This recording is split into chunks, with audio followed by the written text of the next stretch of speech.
100% ultramarin, 100% culture. La mulâtresse solitude, André Schwartz-Bart aux éditions du Seuil.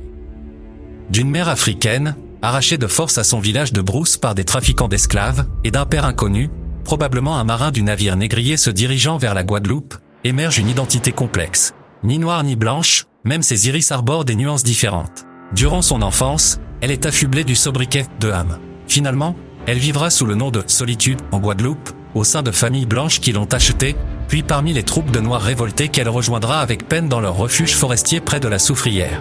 L'histoire se déroule approximativement entre 1760 et 1802. L'abolition de l'esclavage décrétée par la Convention ne durera qu'un éphémère moment de rêve. Solitude, aux côtés de l'Africain Maïmouni, qu'elle a rencontré dans la forêt et avec lequel elle partage sa vie, ressent en elle-même le battement d'un cœur de négresse.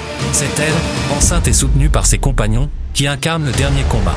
Capturée, elle est pendue après avoir donné naissance à son enfant.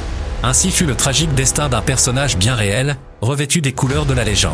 L'auteur du dernier des Justes a su rendre perceptible le tumulte et la fureur de cette histoire à travers la musique et la tendresse.